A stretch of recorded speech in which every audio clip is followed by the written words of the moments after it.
નમસ્કાર, news at 7 માં આપનું સ્વાગત છે. શરૂઆત કરીએ બુલેટિનના મુખ્ય સમાચારોથી. પ્રધાનમંત્રીએ ભચાઉ નજીક લોધેશ્વર ખાતે સુવઈ ભચાઉ કેનાલ ખુલ્લી મૂકી પમ્પિંગ સ્ટેશનના ઉદઘાટન દ્વારા નર્મદાના નીરના કર્યા વધામણા. 145 કરોડ રૂપિયાના આ પ્રોજેક્ટથી 183 ગામોની 2.78 લાખ એકર જમીનને પિયત, જ્યારે 677 ગામો અને 14 નગરોને પીવાના પાણીનો મળશે લાભ. કચ્છમાંથી પ્રેરણા લઈ પાણીનું ટીપે ટીપું બચાવવા પીએમ મોદીનું આહવાન. નર્મદાનું પાણી ભલે વિપુલ પ્રમાણમાં મળે, ટપક સિંચાઈ વિના ઉદ્ધાર નથી, એ આજની પેઢી સમજે એવી પ્રધાનમંત્રીની સલાહ.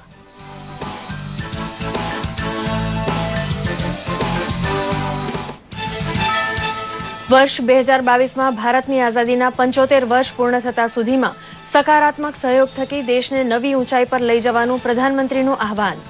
કંડલા પોર્ટ ટ્રસ્ટ ખાતે 996 કરોડના વિવિધ પ્રકલ્પોનો કર્યો શિલાન્યાસ. કંડલા પોર્ટને દીનદયાળના નામ સાથે જોડવાનું કર્યું સૂચન.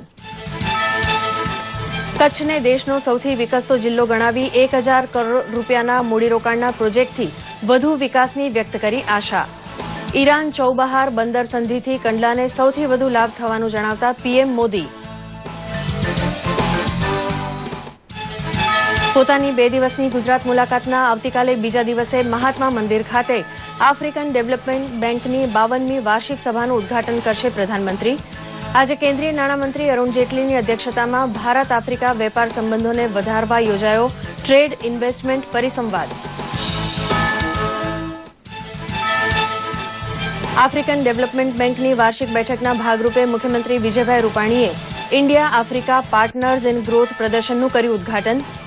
બંને દેશો વચ્ચે વેપાર વિકાસથી વધુ ઉદ્યોગો સ્થાપવા સાથે રોજગાર સર્જનની વ્યક્ત કરી આશા.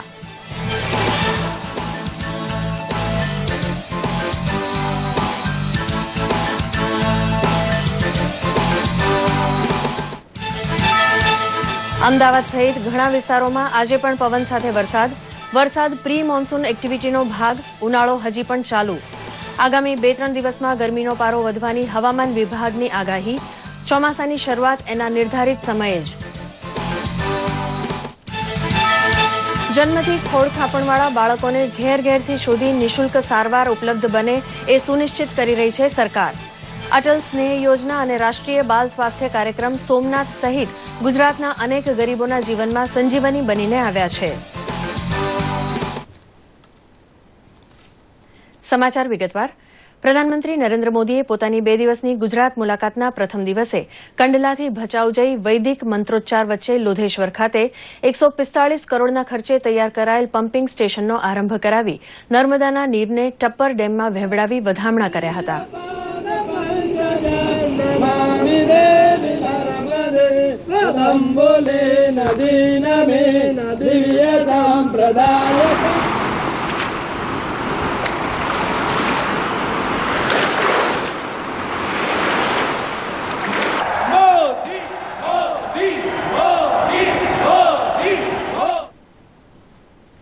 ઉલ્લેખનીય છે કે આ પમ્પિંગ સ્ટેશન થકી પ્રતિ સેકન્ડ 58,000 લીટર પાણી પમ્પિંગ કરી કેનાલમાં છોડવાથી ખેડૂતોને આનો વ્યાપક લાભ મળશે. બાદમાં પીએમ મોદીએ ભચાઉ ખાતે એક વિશાળ જનસભાને સંબોધન કરવા પહેલા ટપ્પર ડેમમાં નર્મદાના નીમ વહેવડાવવા અંગેની તથા ભુજમાં આધુનિક બસ સ્ટેશનની શિલાન્યાસ તકતીનું અનાવરણ પણ કર્યું હતું. અને જ્યારે કેશુભાઈ પટેલ મુખ્યમંત્રી હતા ત્યારથી લઈને વિજયભાઈ રૂપાણી મુખ્યમંત્રી બન્યા ત્યાં સુધી અમને બધાને જે સેવા કરવાનો અવસર મળ્યો, અમે પાણીને પ્રાથમિકતા આપી. ટીકાઓ થાય તો સહન કરી, બીજા કામો પછી થશે તો કરીશું. એકવાર પાણી પહોંચાડીશું તો ગુજરાતનો પાણીદાર માનવી ગુજરાતને પૈસે પાણી કરી નાખશે એવો અમારો વિશ્વાસ હતો. ટપક સિંચાઈ, ફુવારા પદ્ધતિ, એના વિના કોઈ આરો નથી. એક બૂંદ પાણી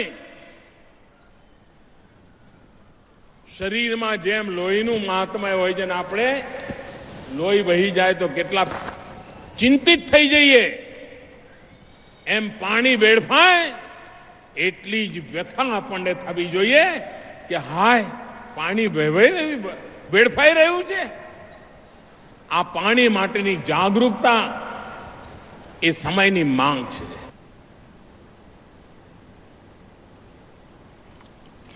પ્રધાનમંત્રી નરેન્દ્ર મોદીએ પોતાની ગુજરાત મુલાકાતના પ્રથમ પડાવમાં કચ્છના ગાંધીધામ નજીકના કંડલા પોર્ટ ટ્રસ્ટના 996 કરોડ રૂપિયાના વિવિધ પ્રકલ્પોનો શિલાન્યાસ કર્યો હતો. Doctor Babasaheb Ambedkar convention centre અને 14મા અને 16મા જનરલ કાર્ગો બર્થના વિકાસ પ્રોજેક્ટની તેમણે આધારશિલા મૂકી હતી. આ ઉપરાંત 3 પ્રોજેક્ટ્સ માટે લેટર ઓફ એવોર્ડ પણ તેમણે એનાયત કર્યા હતા. કચ્છની ધરતી ઉપરથી પ્રધાનમંત્રીએ દેશવાસીઓને આહવાન કર્યું હતું કે વર્ષ 2022માં આઝાદી મળ્યાને 75 વર્ષ પૂરા થાય ત્યારે તેની સાર્થક ઉજવણી માટે સૌ સંકલ્પ. आजादी के 75 साल 2022 में हम कैसे मनाएंगे? एक नागरिक के नाते हम भी तो संकल्प करें कि हमें आजादी के जंग में लड़ने का मौका नहीं मिला था, लेकिन भारत को दुनिया में सिरमौर बनाने के इस विकास की यात्रा में शरीक होने का हमें सौभाग्य मिला है. हम भी कुछ सकारात्मक करेंगे. 2022 तक हमारा सपना है हिंदुस्तान के गरीब से गरीब परिवार को भी रहने के लिए अपना खुद का घर हो. એકાત્મ માનવવાદના પ્રણેતા પંડિત દીનદયાલ ઉપાધ્યાયનું નામ કંડલા બંદર સાથે જોડવાનું સૂચન પ્રધાનમંત્રીએ કરતા સૌએ તાળીઓના ગડગડાટથી તેને વધાવી લીધું હતું. કંડલા પોર્ટ ટ્રસ્ટના 996 કરોડના વિવિધ પ્રકલ્પોનો શિલાન્યાસ કરતા તેમણે આ મુજબ જણાવ્યું હતું. आज देश पंडित दीनदयाल उपाध्याय की जन्म शती मना रहा है, तो मैं कंडला पोर्ट ट्रस्ट को, नितिन जी को, उनके विभाग को एक सुझाव देना चाहता हूं कि क्यों न हम ये कंडला पोर्ट है उसको दीनदयाल पोर्ट ट्रस्ट कंडला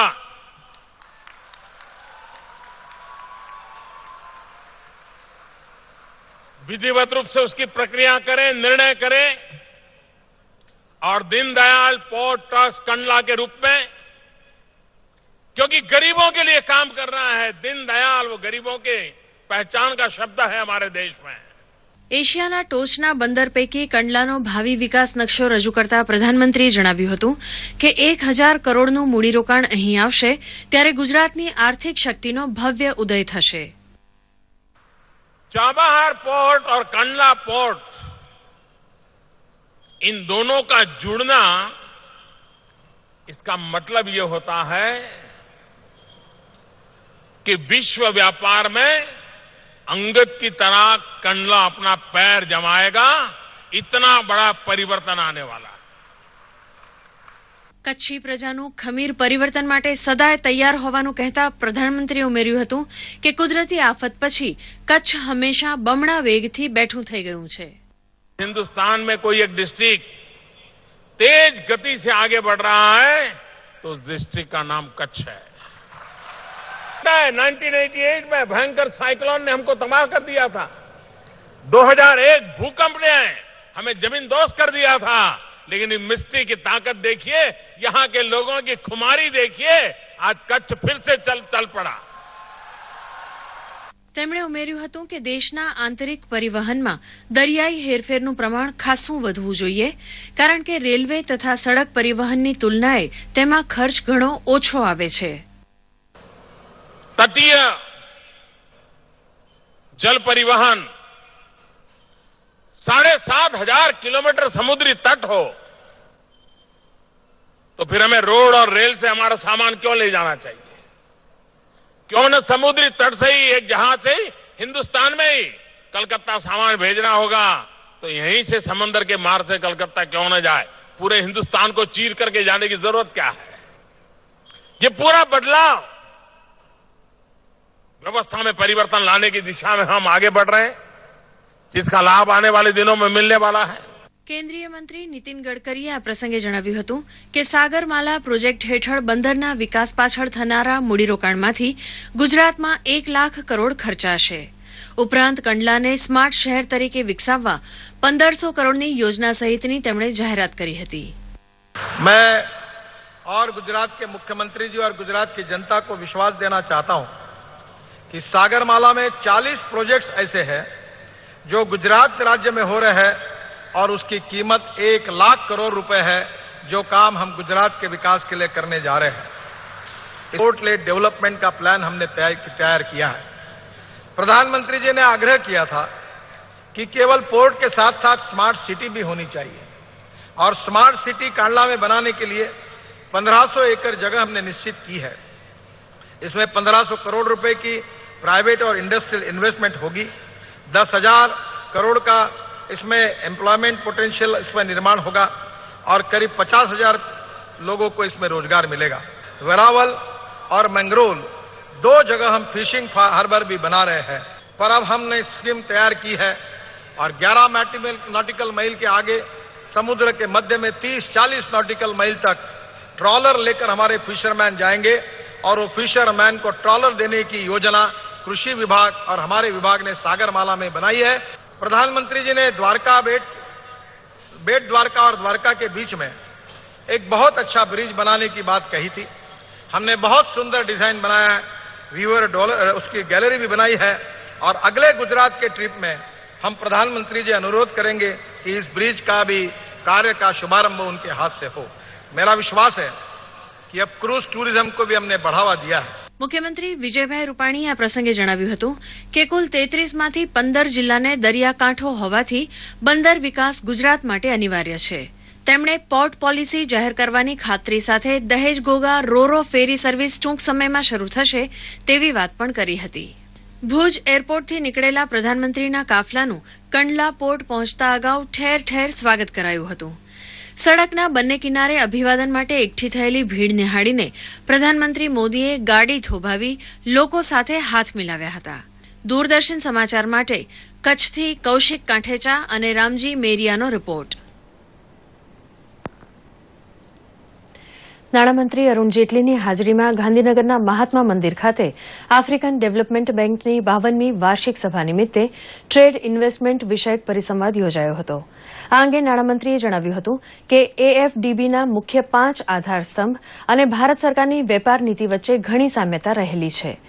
તેમણે આફ્રિકાના વિકાસ માટે ભારત દેશની પ્રતિબદ્ધતા દર્શાવતા જણાવ્યું હતું કે ભારત બાદ સૌથી વધુ ઝડપથી ઉભરી રહેલા બીજા નંબરની અર્થવ્યવસ્થા હોય તો તે આફ્રિકાની છે। તેમણે વધુમાં ઉમેર્યું હતું કે ભારત અને આફ્રિકા વચ્ચે સહકારની ક્ષિતિજો વર્ષોથી વિસ્તરી છે, તેને હાલની સરકાર નવા આયામ પર પહોંચાડશે। મહત્વનું છે કે આ સંમેલનમાં 81 દેશોના પ્રતિનિધિઓ ભાગ લઈ રહ્યા છે, જેમાં 54 ક્ષેત્રીય સભ્ય દેશો તથા ભારત સહિત 27 બિન ક્ષેત્રીય સભ્ય દેશો છે। India-Africa cooperation is not a one-off event. This has been central to our strategic policy and over the last several years. The present government has provided a fresh impetus to these efforts. Our commitment is reflected in a continuous, high-level political engagement with African countries at a scale never witnessed before. મુખ્યમંત્રી વિજયભાઈ રૂપાણીએ મહાત્મા મંદિર ખાતે African development બેંકની 52મી વાર્ષિક બેઠક પ્રસંગે યોજાયેલ India Africa partners in growth પ્રદર્શનનું ઉદઘાટન કર્યું હતું। અંદાજે 3100 ચોરસ મીટરમાં 67 એક્ઝિબિટર્સ દ્વારા નિર્માણ પામેલા 1500થી વધુ સ્ટોલ ધરાવતા પ્રદર્શનમાં digital photo corner, Gujarat solar park, Gujarat ટુરિઝમના વર્ચ્યુઅલ રિયાલિટી ડિવાઇસ, કૃષિ અને ઇનોવેશન સ્ટાર્ટઅપ સહિતના સ્ટોલ્સને રસપૂર્વક નિહાળીને મુખ્યમંત્રીએ જણાવ્યું હતું કે આ પ્રકારના ટ્રેડ એક્ઝિબિશનથી ભારત આફ્રિકાના ઉદ્યોગો એકબીજાને વધુ સારી રીતે સમજી શકશે, જેથી દેશોમાં વધુ ઉદ્યોગો સ્થપાશે, રોજગારીનું સર્જન થશે અને સાથે જ વ્યાપારિક સંબંધો પણ વધુ સુદૃઢ બનશે। આ પ્રસંગે કેન્દ્રના નાણાં રાજ્યમંત્રી અર્જુન મેઘવાલ, કેન્દ્રીય રાજ્યમંત્રી સંતોષકુમાર ગંગવાર, આફ્રિકન ડેવલપમેન્ટ બેંકના વાઇસ પ્રેસિડેન્ટ પેરી ગુશલિન ખાસ હાજર રહ્યા હતા। ગાંધીનગરના આંગણે યોજાયેલ આફ્રિકન ડેવલપમેન્ટની 52મી બેઠકના પ્રથમ દિવસે આફ્રિકન ઇકોનોમી આઉટલુક 2017 પુસ્તકનું વિમોચન કરાયું હતું। આ પુસ્તકમાં African development growth drivers of 2016, ઉદ્યોગ સાહસિકો માટે ઉભરતી તકો અને કૃષિ વિષયક રસપ્રદ માહિતી સમાવવામાં આવી છે। તો ઝિમ્બાબ્વે અને યુગાન્ડા જેવા આફ્રિકન દેશોની ઔદ્યોગિક માહિતીનો ચિતાર પણ રજૂ કરવામાં આવ્યો છે। આ પ્રસંગે કેન્યાના નાણામંત્રી રોટિક, ડાયરેક્ટર ડેલો મારિયો પિઝીની સહિતના મહાનુભાવો ખાસ ઉપસ્થિત રહ્યા હતા.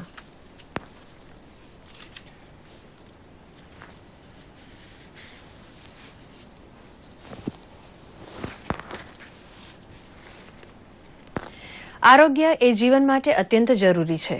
આ વિભાવનાની કદર કરતા મોદી સરકારે એ સુનિશ્ચિત કર્યું છે કે કોઈ પણ જાતની ખોડખાપણ સાથે જન્મેલ બાળક સારવાર વિનાનું ન રહે. આરોગ્ય વિભાગની ખાસ ટીમ આવા બાળકોને શોધીને તેમને નિઃશુલ્ક સારવાર આપી રહી છે.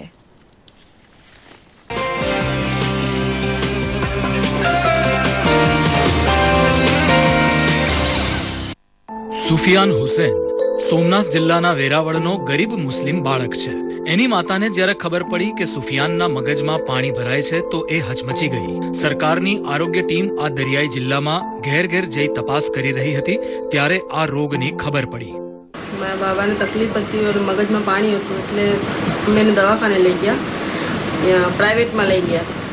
તો પ્રાઇવેટમાં અમારાથી ખર્ચો ના ઉતર્યો તો મેં સંદીપ કાર્ડ કઢાવ્યું.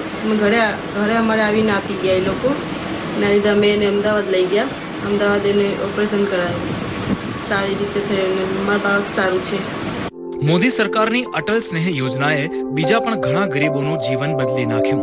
જબ્બર ભાદરકાની નાની શી મીઠડી દીકરીને હૃદયમાં કાણું નીકળ્યું. જ્યારે તપાસ કરી તો ખાનગી હોસ્પિટલમાં શસ્ત્રક્રિયાનો ખર્ચ 5 લાખ રૂપિયા થવાનું જણાવ્યું. સરકારે આ ઓપરેશન નિઃશુલ્ક કરી આપ્યું. આપ જોઈ શકો છો કે રાષ્ટ્રીય બાલ સ્વાસ્થ્ય કાર્યક્રમ RBKS ની ટીમ ઘેર ઘેર જઈ બાળકને તપાસી રહી છે. મારી છોકરી આફિયાને સારું નહોતું તો ત્યાં મોટી હોસ્પિટલમાં બતાવ્યું હતું. ત્યાં હૃદયને તકલીફ કીધું કે હૃદયની તકલીફ છે. ત્યાં એ પ્રમાણે અમને સંદર્ભ કાર્ડ કાઢી દીધો. એ પ્રમાણે અમે અમદાવાદ ગયા UN મહેતામાં. ત્યાંથી અમે સારવાર કર્યા પછી અમને ઓપરેશન કીધું. ઓપરેશન કર્યા પછી સારું લાગ્યું. RBS કે અંતર્ગત 0 થી 18 વર્ષના તમામ બાળકોની સારવાર કરવામાં આવે છે. તેમાં દર વર્ષમાં આંગણવાડીની 2 વખત મુલાકાત લેવાની હોય છે અને સ્કૂલની 1 વખત મુલાકાત લેવાની હોય છે. એમાં જે જન્મજાત ખામીવાળા અને બીજી કોઈ બીમારી અન્ય બીમારીવાળા બાળકો મળે છે એને સંદર્ભ કાર્ડ ઘરે મુલાકાત લઈ અને સંદર્ભ કાર્ડ કાઢી અને જિલ્લામાંથી પરમિશન મેળવી અને અમદાવાદ ખાતે સારવાર માટે મોકલવામાં આવે છે.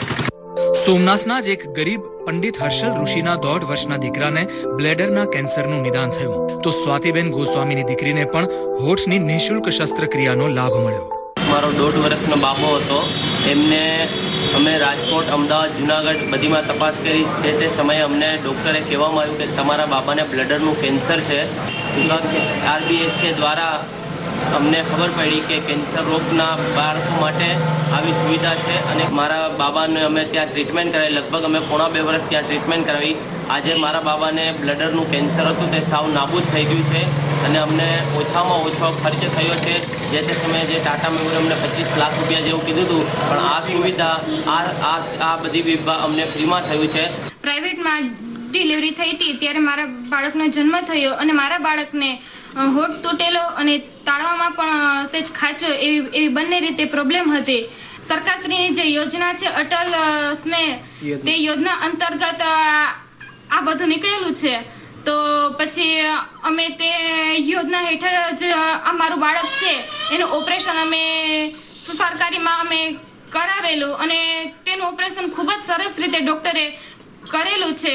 અત્યારે મારા બાળકનું સૌથી પહેલું ઓપરેશન થયેલું છે હોઠનું અને તે ખૂબ જ સારી રીતે થયેલું છે અને અમે તેનાથી સંતુષ્ટ છીએ.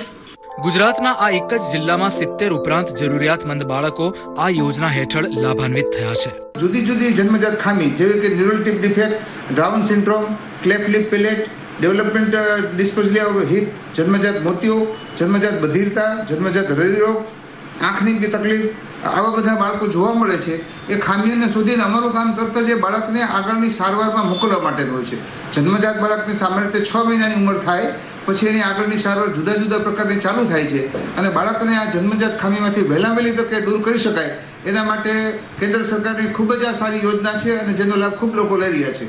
અત્યારે આપણા જિલ્લાની વાત કરીએ તો આપણા જિલ્લાની અંદર કુલ 4822 પ્રસૂતિઓની અંદર જુદી જુદી તપાસ થઈ. એમાંથી જન્મજાત ખામીવાળા કુલ આપણને 71 લાભાર્થી અત્યાર સુધીમાં મળ્યા છે અને આ તમામને આગળની સારવાર માટેના તરત અમે પ્રયત્ન શરૂ કરી દઈએ છીએ. રાજ્યની 30,000 શાળાઓમાં પણ 4 લાખ આરોગ્ય કર્મીઓ આ પ્રકારની આરોગ્ય ચકાસણી કરશે. દૂરદર્શન સમાચાર, અમદાવાદ.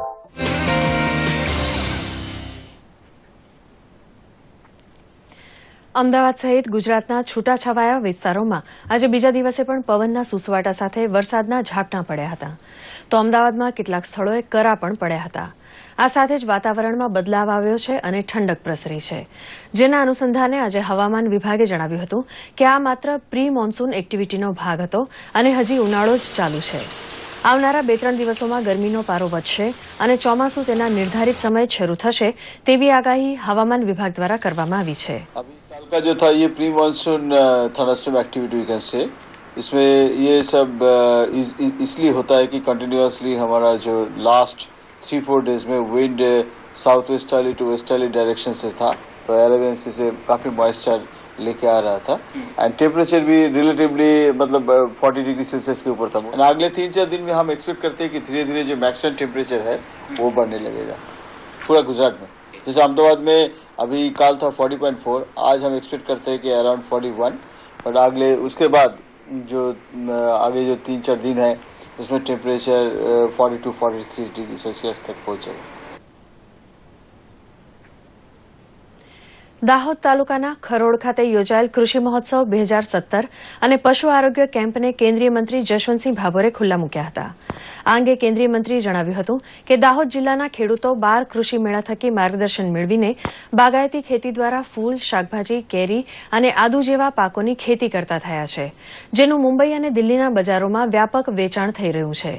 વધુમાં તેમણે જણાવ્યું હતું કે દેશના પ્રધાનમંત્રીનું 2022 સુધીમાં કૃષિ મેળાઓ થકી ખેતીના ઉત્પાદનને બમણું કરવાના સ્વપ્નને સાકાર કરવા અને દાહોદ જિલ્લાનો ખેડૂત બારેમાસ સિંચાઈ કરતો થાય તે માટે કડાણા આધારિત યોજનાનું કામ વેગભર ચલાવાઈ રહ્યું છે. મહત્વનું છે કે ખેતીની જેમ પશુપાલન ક્ષેત્રે પણ ખેડૂતો સદ્ધરતા મેળવે તે માટે છેલ્લા 10 વર્ષમાં દાહોદ જિલ્લાના 11,13,690 ખેડૂતોને 312 કરોડની વિવિધ ખેતી સહાય ચૂકવવામાં આવી છે. અરવલ્લી જિલ્લામાં કૃષિ મેળા 2017 અંતર્ગત જિલ્લાના પશુઓને વિવિધ રોગોની રસીકરણની કામગીરી શરૂ કરાઈ છે, જેમાં ગાય, ભેંસ, ઘેટા, બકરા જેવા પશુઓને ગળસુંઢા અને અન્ય રોગોની વિનામૂલ્યે રસી મૂકવામાં આવી હતી. જિલ્લાના 40,000થી વધુ ઘેટા બકરાને ઈટીના રોગની રસી અપાશે. પશુપાલન વિભાગ દ્વારા ગામડે ગામડે જઈ રસીકરણની કામગીરી હાથ ધરવામાં આવી છે. 6 તારીખથી શરૂ થયેલી આ કામગીરી 23 તારીખ સુધી ચાલશે. ઉલ્લેખનીય છે કે પશુઓને ગળસુંડાનો રોગ થાય છે, જે જીવલેણ છે, જે થવાથી પશુનું 6 થી 7 કલાકમાં જ મરણ થતું હોય છે. આવા જીવલેણ રોગોની રસી આપવાનું કામ જિલ્લા પશુપાલન વિભાગ દ્વારા શરૂ કરાતા પશુપાલકોને રાહત થઈ છે.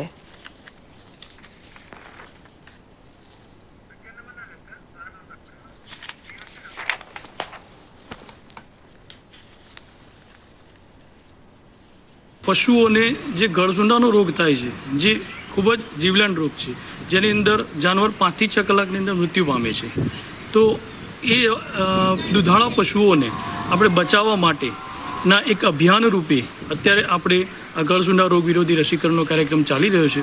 અમારા ગામમાં આજ રોજ આખા ગામની અંદર ગળસુંડા રોગની રસીકરણ કરવામાં આવ્યું છે, જેના કારણે ઘણા પશુઓને આપણે મળતા બચાવી શકીએ છીએ. દીવમાં પ્રધાનમંત્રી ઉજ્જવલા યોજનાની જાણકારી વધુ લોકો સુધી પહોંચાડવા દીવમાં પ્રેસ કોન્ફરન્સનું આયોજન કરવામાં આવ્યું હતું. પ્રધાનમંત્રી ઉજ્જવલા યોજના અંતર્ગત ગેસ કીટનું વિતરણ કરવામાં આવ્યું હતું અને એલપીજી વિશે જાણકારી પણ અપાઈ હતી. તદુપરાંત દીવમાં એલપીજીના કાર્યકર્તાઓ ઘરે ઘરે જઈને જાણકારી આપવાનું કાર્ય કરી રહ્યા છે. સાથે કનેક્શન લીધા પછી તેની સાવધાની રાખવા માટે પણ લોકોને જાગૃત કરાઈ રહ્યા છે. દીવના નોડલ ઓફિસર મનદીપ કુમારે જણાવ્યું હતું કે 1 મહિનાની અંદર આઈડેન્ટિફાય કરીને જે ઘરે એલપીજી કનેક્શન નથી પહોંચ્યા તેમને જલ્દીથી કનેક્શન પૂરું પાડવામાં આવશે. इनको अभी तक एलपीजी की अवेलेबिलिटी नहीं थी जिसके पास, और जो चूल्हे पे या फिर सगड़ी पे खाना बनाती थी और उनको उसकी वजह से काफी बीमारियां होती थी, धुएं की बीमारी होती थी, सांस की बीमारी होती थी, आंख की बीमारी होती थी. आज उन महिलाओं को एलपीजी कनेक्शन मिल रहा है और वो काफी खुश हैं. उज्ज्वला योजना के पहले साल में 2 करोड़ कनेक्शन बांट दिए गए हैं. 2017-18 में 3 करोड़ और 18-19 में 4 करोड़ कनेक्शन बांटे जाएंगे. लाकड़ाना धुमाड़ा सहित એ લોકોને આંખોને તકલીફ હોવા છતાં પણ સ્ત્રી રસોઈ કરીને અત્યારે પણ આપે છે. અમને બધાને ઉજ્જવળતાનું પ્રતીકથી અમને બધાને સંતોષ થયો છે. આ સાથે ન્યૂઝ એટ 7 સમાપ્ત કરીએ છીએ. નમસ્કાર.